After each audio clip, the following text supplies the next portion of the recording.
Our keynote speaker this morning is Mr. Dinesh D'Souza. Dinesh, as you know, was born in Bombay, India. And actually, I know I've had the privilege of traveling there on my first missionary trip to India. So I have a special love in my heart for people from India. Dinesh is one of the leading defenders of Christianity, who exposes the darkness of humanism and new atheism.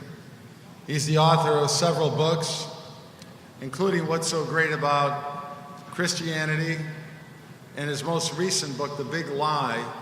By the way, his books will be available right here after. If you'd like a signed copy, come up on the stage and he'll sign a book for you. And Alvida. Yes.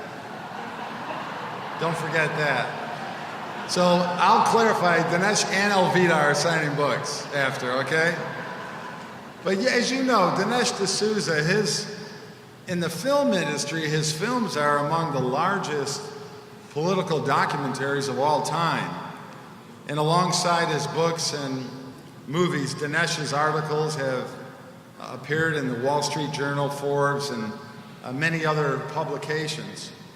You know, on a personal note, when I hear something about Dinesh D'Souza in the media or on TV, wherever it is, I immediately think of a Bible verse. Ephesians 5:13 pops in my mind every time. And it says, have nothing to do with the fruitless deeds of darkness, but rather expose them. That's what he does. Dinesh has a sense of duty and the courage to expose the fruitless deeds of darkness. It's a Christian responsibility to bring light into that darkness. And it usually takes some measure of risk. There's usually risk involved when you do that, right? And courage is needed if there's risk involved. And Dinesh has shown over and over and over, he has the courage to expose the darkness. Ladies and gentlemen, please welcome Dinesh D'Souza.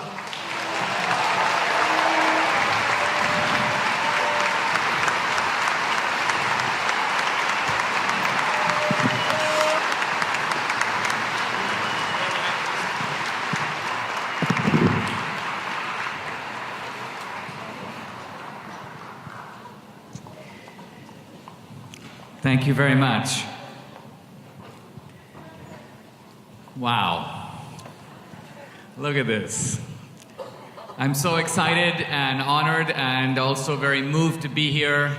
I'm very pleased to be sharing the stage with Alvida King, who has been a champion of civil rights, but also and especially the civil rights cause of our time, which is the civil rights of the unborn.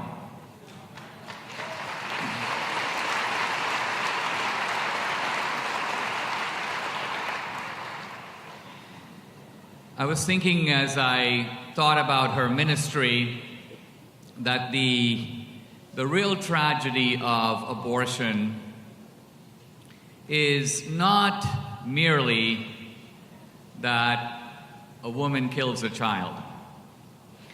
It is that a woman kills her own child. And how this can become commonplace and normalized and defended in a civilized society is something that I think future generations will have to ponder.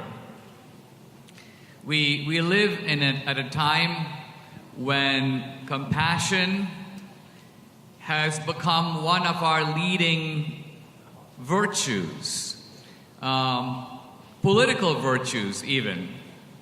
We have a whole political party that emphasizes compassion, moist eyes, caring about the outsider, and yet how ironic it is that when our reach of compassion goes toward the stranger, the outsider, the illegal immigrant, the guy in a faraway country, the famine in Haiti or in Mongolia, and yet somehow this circumference of compassion is not wide enough, apparently, to encompass the unborn right in front of us.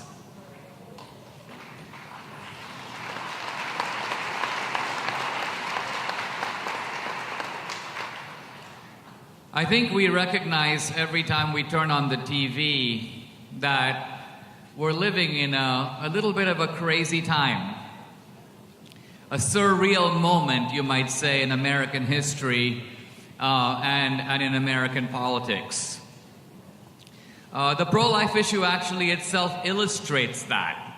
I mean, you've actually got people who emphasize not only that abortion is a right, it's a right, by the way, that's nowhere in the Constitution, but they want it to be a right that is funded by the government, by the taxpayer. It's, they say, a basic right.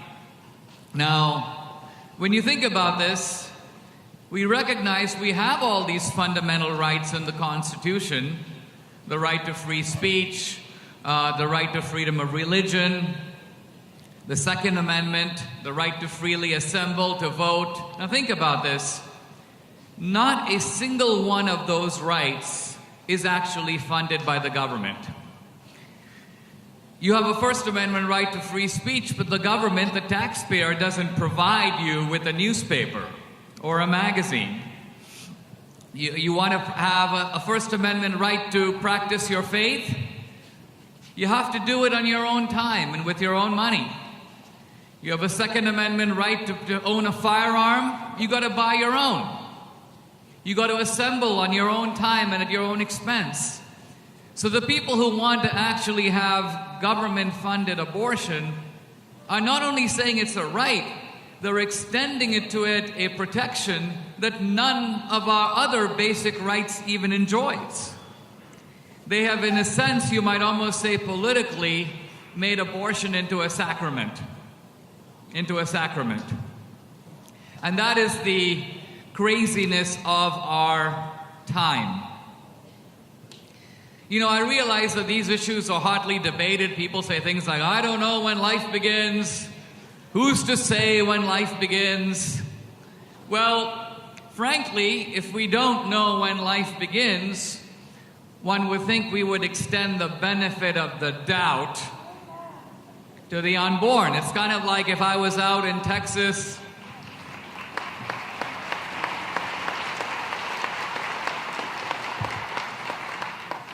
with a bunch of guys and we're hunting and there's a movement in the leaves and it could be a deer or it could be my neighbor Bob.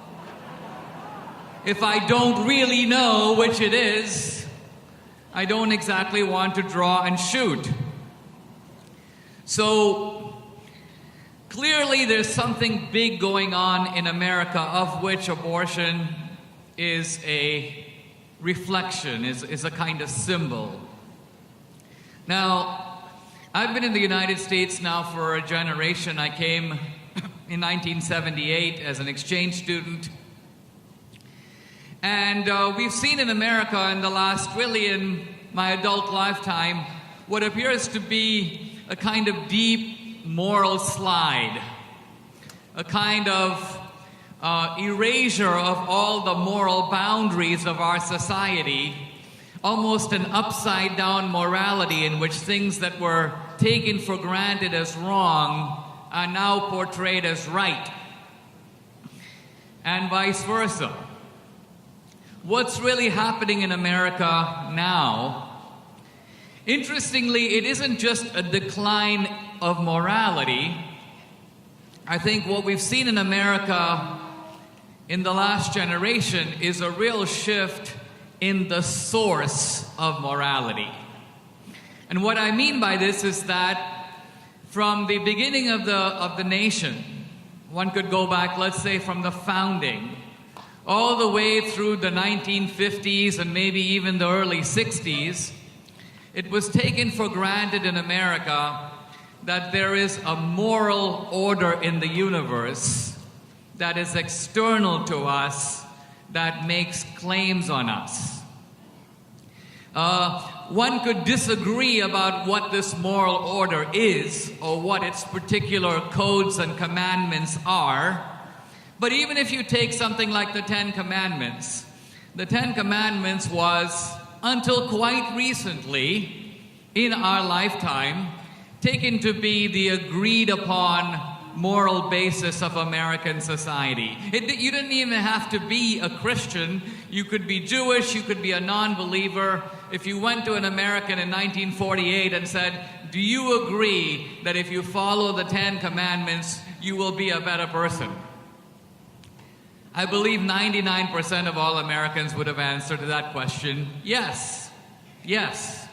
Now, this is not to say that everybody followed the Ten Commandments or the moral code, but it is to say that this moral code supplied an external standard against which we could measure our behavior, our conduct. Can we live up to this moral code? What's really changed in American society in the interim is that today, when people, particularly young people, and particularly in our mainstream culture, are trying to make a decision, and it doesn't even have to be a moral decision, it's any kind of decision. Should I go to law school or should I become a poet? Young people today, in trying to answer that question, don't consult an outside moral code. They actually don't feel that the ultimate determinant should come from their parents or their teacher or their preacher, and sometimes not even God. Instead, they dig within themselves into their inner being, you might say, and they look to the self as the ultimate arbiter of morality. The self becomes the adjudicator, the referee of what to do and what is right and what is wrong. So this just isn't just a different morality, this is a different source for morality. And a lot of the issues in the so-called culture war come out of that. The debate about gay marriage, for example. In the old days, you'd say there's a moral code. And here's what it says. And this is what marriage means. And this is who you are. And it is a given. It's given by God, it's given by nature, it's given by morality. But today there's a group of people that believes that what they feel from the inside, this inside self, you might say, trumps external morality. And so we live in this fractured society in which the external code and the inner self are sort of doing battle with each other.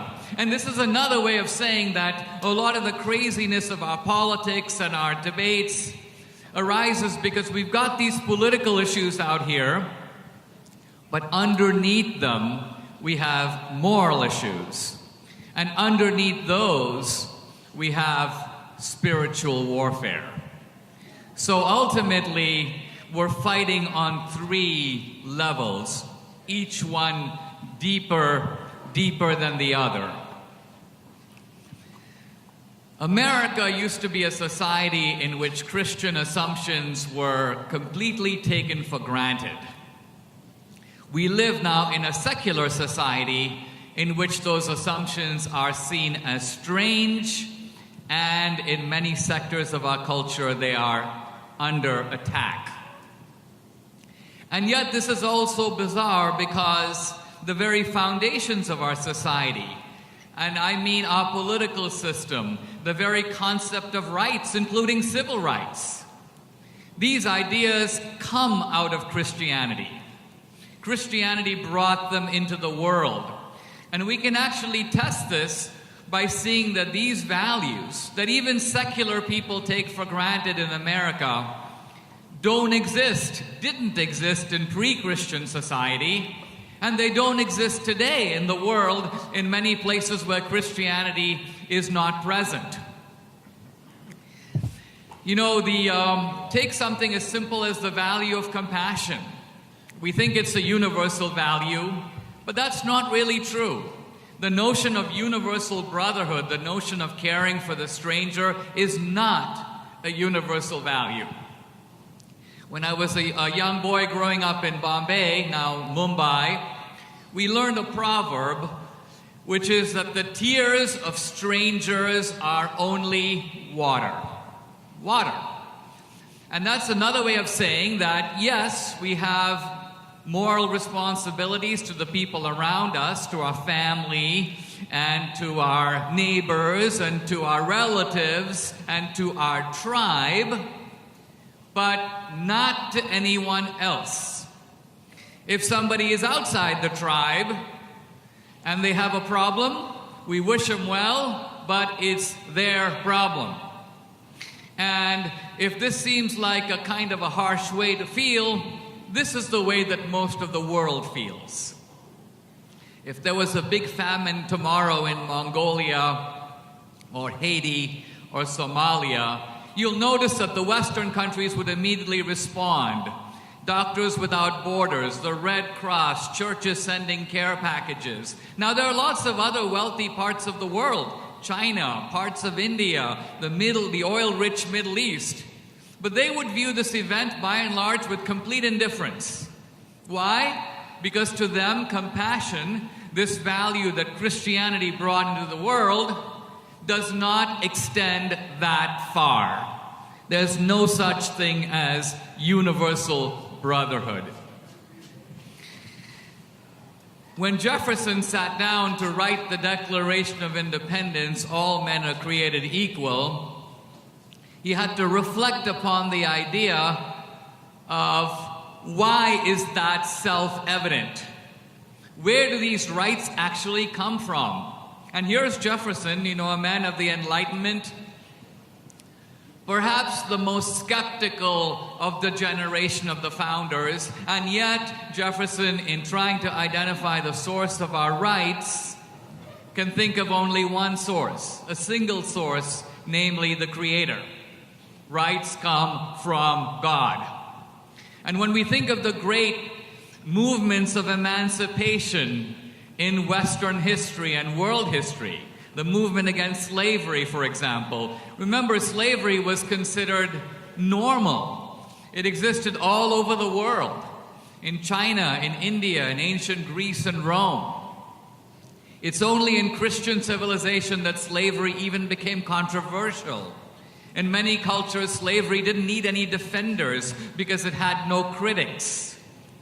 And the reason we got anti-slavery here in the West is because of the Christian idea that we are created equal in the eyes of God.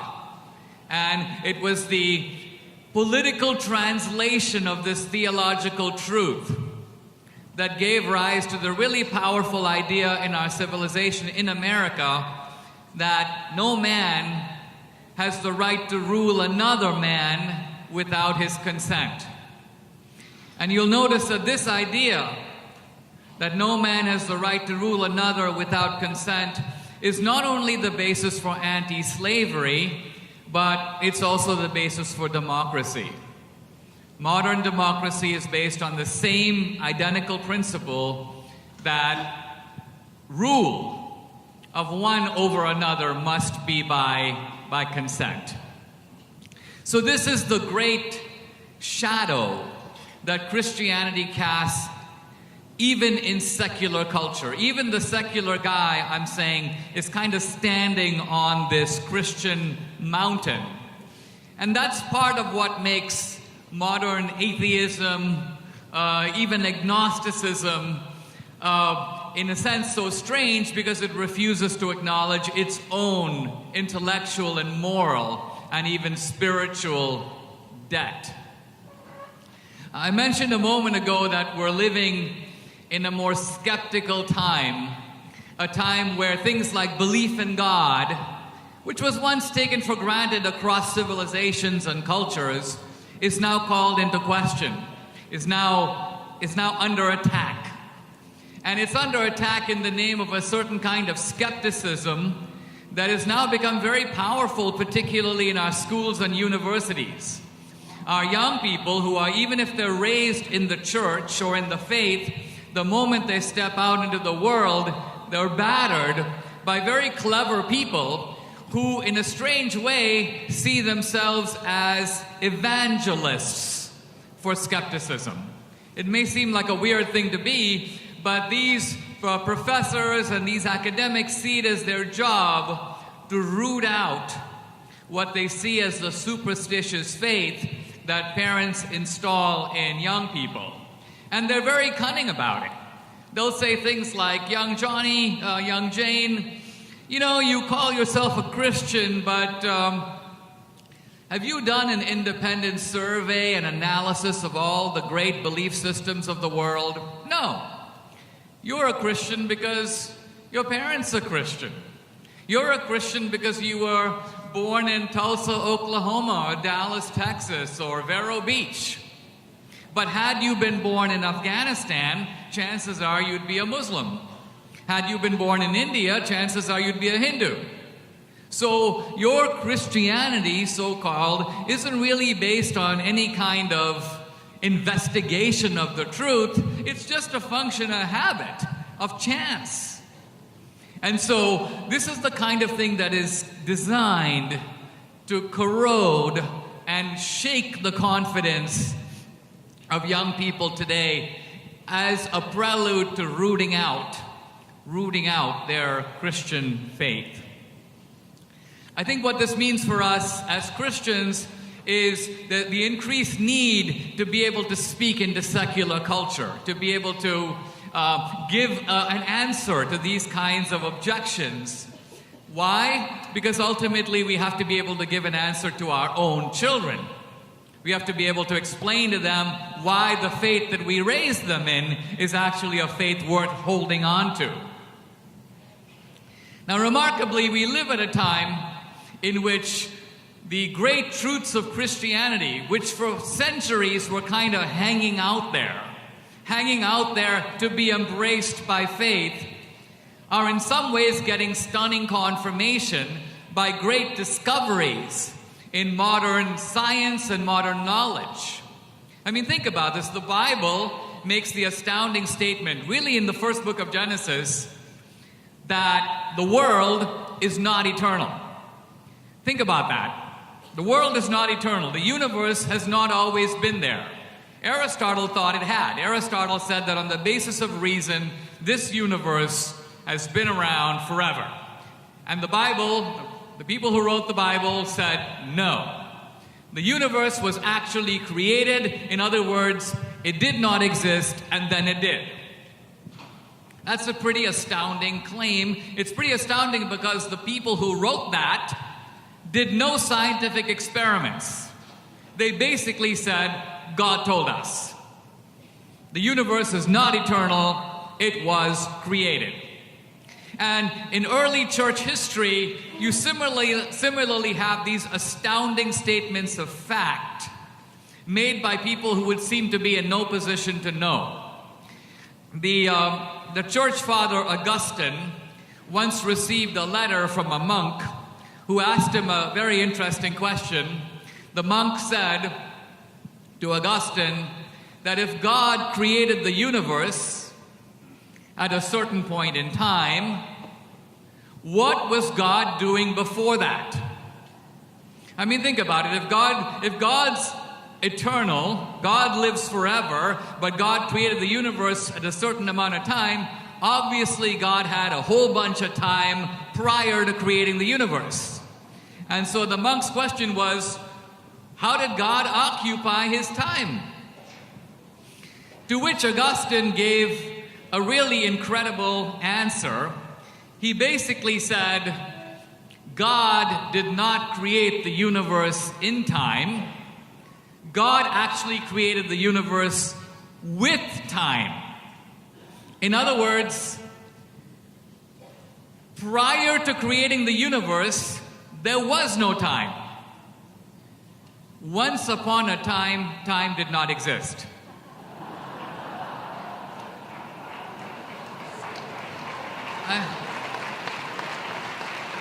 Now, this is written in the 4th century AD. That time is a property of the universe.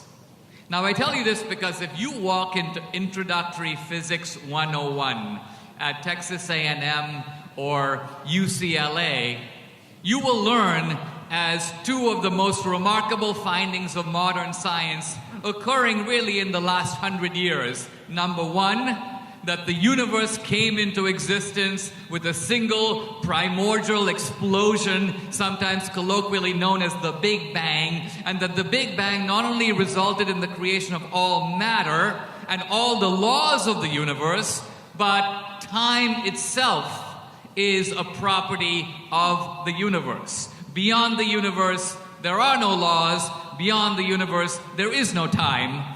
So we see today in our own lifetime incredible and stunning confirmation of things that Christians and Jews wrote in the 6th or 7th century before Christ. This is the Old Testament, and then said in the immediate centuries after Christ's death. It's really a wonderful time to be alive because these Christian beliefs of ours that I say have been sort of held solely by faith for many, many centuries can now be seen as supported, corroborated, confirmed by astounding findings of modern knowledge in the world today.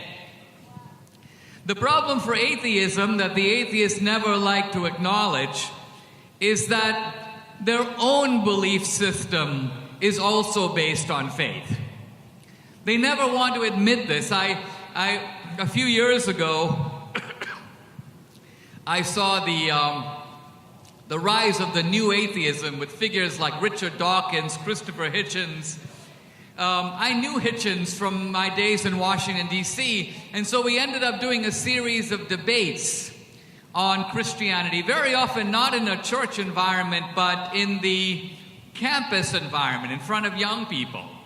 And I remember particularly one of these debates where Hitchens, very much in his very scornful mode, he goes, "Dinesh, you Christians have basically lost your minds." He goes, "I'm not saying that you're completely irrational, because in things that have nothing to do with your faith, you live like a rational person. If somebody were to tell you, challenge you on a matter of fact, you would check to see if the fact is true. But he said, but when it comes to your faith, you basically believe all kinds of complete nonsense without a shred of evidence behind it." And I said, "Well, what do you mean?" And he said, "Well, let me give you an example. Do you believe in life after death?" And I said, "Yes." And he goes, "Well, there you go." He goes, "Have you been to the other side of the curtain? Have you interviewed any dead guys?" "No. You have absolutely no idea if there's life after death, but you go around saying that claiming that there is. In other words, here is a fact that you assert that has absolutely no evidence going for it. It reveals the kind of unthinking belief system that seems to guide your life." And he goes, "Why don't you join me in having a life based upon skepticism, based upon knowledge, based upon evidence, based upon truth, not based upon pie in the sky and Santa Claus and wishful thinking and made up stuff?" And I said to him, "Well, Christopher, let me ask you a question. Do you believe in life after death?" He goes, "Absolutely not. I'm a skeptic." I go, "Have you been to the other side of the curtain? Have you interviewed any dead guys?" No. So what knowledge do you have that I lack? None. None.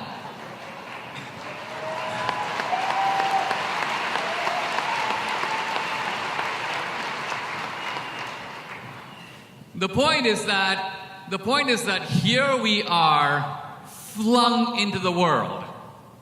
And there's a lot we know about the world we're in, but there's a whole lot we don't know. And in fact, some of the biggest questions that a reasonable person would ask about the world, not only do we not know, but we can't know. And when I say we can't know on the basis of unassisted human reason. How did the world get here? Who made it? Why are we here? What's the point of our life? What happens after we die? These are all questions that are obviously extremely important to any human life, and yet, how do we even go about answering them? What experiments can we perform to even know the answer? The point is that the atheist and the Christian are both making a leap of faith. But here's the key difference, and this is what I pointed out to Hitchens. I said, look, the Christian at least is honest enough and humble enough to admit that my position, that there's life after death, my hope that there is an everlasting life waiting for me, I at least admit that there is faith that goes into that. But what distinguishes the atheist from the Christian is that the atheist, poor deluded guy, is also making a leap of faith, but continues obstinately and foolishly to insist, my position is based on evidence, even though there is no evidence unavailable to the Christian.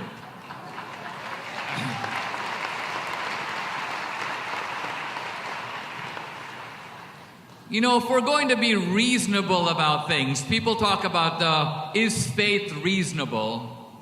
If you're going to talk about the reasonableness of faith, the first question you have to ask, and I actually learned this from the philosopher Immanuel Kant. Kant is very good on all this, and he talks about the fact, one of my favorite quotations from Kant is, out of the crooked timber of humanity, no straight thing was ever made. It's Kant's way of saying that human nature is a little bent, it's a little warped.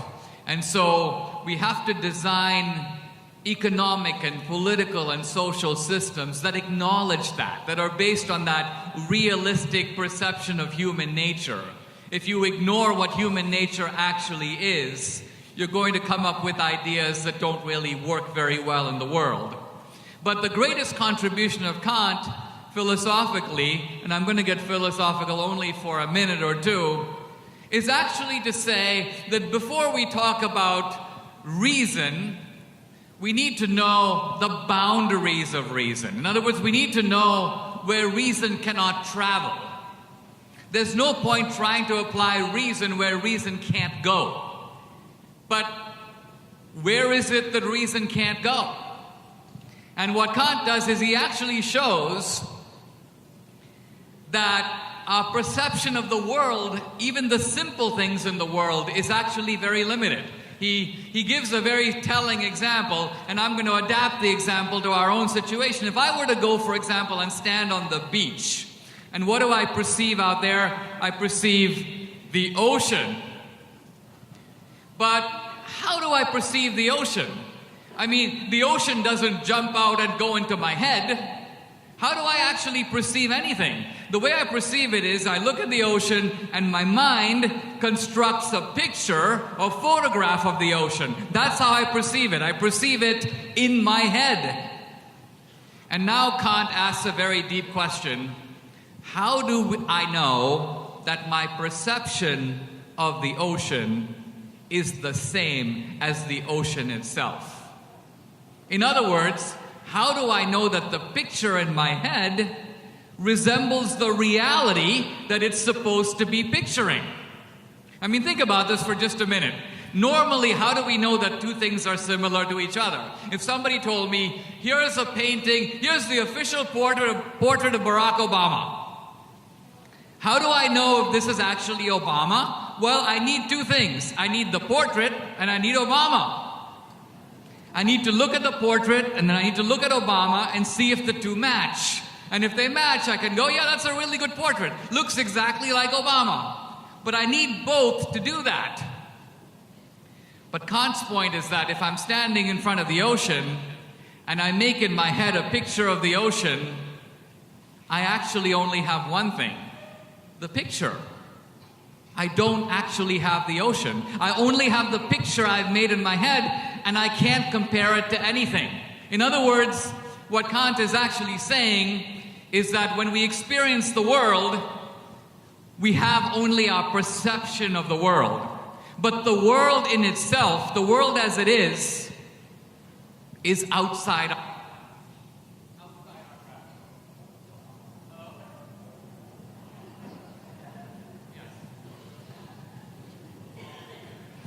All right.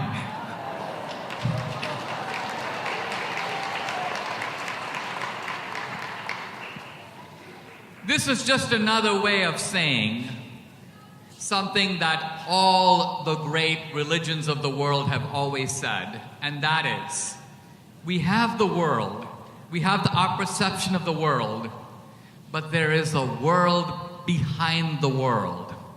There is another world that we are only dimly aware of, that we see, as the Bible says, through a glass darkly. And human reason can only, you may say, get a whiff of that world. Kant calls it the noumenal world. And so this is the way in which, again, not modern physics in this case, but modern philosophy is beginning to reach out to what we can call the invisible, the eternal, or the transcendent. The transcendent. But I now want to talk for a moment about Christianity. I grew up in a society in which there were many different faiths. Muslims, Christians, Hindus, Jains, and so on. And I had to think to myself, because we Christians were in the minority, and I had to think to myself, what makes us right and them wrong? I can't say it's because we have the Bible, because they would reply, we have the Quran. And so, just as I can quote from the Bible, they can quote from the Quran. How do we adjudicate between them? What makes Christianity different? I want to say a word about that, because I've been thinking about that most of my adult life. And I think what makes Christianity different is that Christianity has a completely different take than any other religion on what might be called the human problem. By the human problem, I mean the problem universal to all human beings. And that human problem can be summed up very simply in this way. I'll begin by simply saying the phrase that things in the world are not as they ought to be. Things in the world are not the way they ought to be. And I think everybody would agree. I've never met anyone who disagrees that things in the world are not the way they ought to be. But that is another way of saying that the world is over here. This is the way things are. And there's another level that everyone can envision, and that is up here. That's the way things ought to be. Perfect goodness, perfect truth, perfect beauty. This is the way things should be. This is the way things actually are. And so the big human question is, how do we get from here to here? How do we reach, you might say, the divine level? The level of goodness, of perfection, of truth. Now, all the religions of the world in different ways give the following answer to this human problem. That the way that you cross this divide, this chasm, if you will, is you construct a kind of ladder. It's a ladder of do's and don'ts. It's a ladder of the way you should be, but you need to do these things in order to go step by step across this huge divide to try to reach, you might say, God, heaven, perfection, goodness. And Christianity is unique in that it essentially steps back and says, no, This project of trying to construct human ladders to God is impossible. It's a failure from the outset. Not to say that you can't put up a ladder, not to say that some guys won't get to the 3rd step or the 7th step, and some people will be higher than others, but in the end it doesn't matter because the gap is too big. The chasm is too large, and that it's possible that the chasm cannot be crossed at all, but if it can be crossed, the only way for it to be crossed is from the other side. In other words, not ladders from man to God, but God reaching down to man. In other words, God has to actually descend or condescend into the world, reach across this huge chasm and save man, draw man up, you might say, to him. And God's ambassador to do this is Jesus Christ.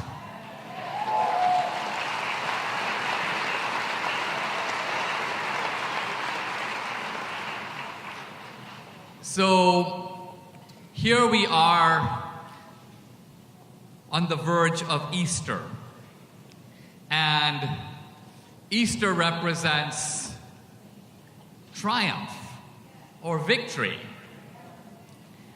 Good Friday is only the prelude to Easter. Christ's death is only the prelude to his resurrection.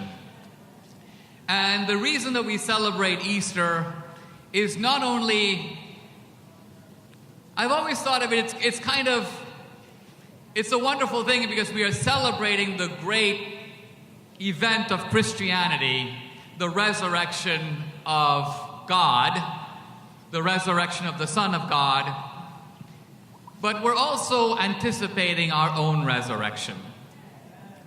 Our own resurrection, which is this astounding promise that resurrection is not just for one, it's for all. It's not just for the Son of God, it's for all of God's children. And the amazing promise of Christianity is that to achieve this resurrection, you know, when I think about Christianity, I think about all the people who are in rebellion against Christianity. I kind of get why there's a rebellion. There's a rebellion, frankly, not because the atheist has done some equations and some experiments and he doesn't see evidence for God. No, the real source of rebellion against Christianity is the rebellion against the idea that there is a divine being that actually has moral oversight over every second of our life. People hate that. They don't want to be under moral oversight. They don't want to be under moral supervision. They don't want someone else telling them what to do. In other words, they want moral freedom.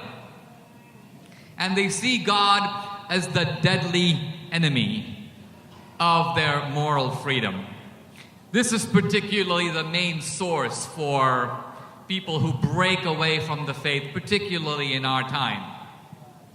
And yet, while Christianity insists that God does have this sovereignty and oversight over our lives, it also offers us the most unbelievably gentle path away from our sins. In other words, in the Christianity, as far as I know, is the only faith, the only religion, the only belief system in the world that says that the way to achieve a complete exoneration for all our offenses and crimes is merely to plead guilty for them and to accept the saving grace of Jesus Christ. That is all we have to do.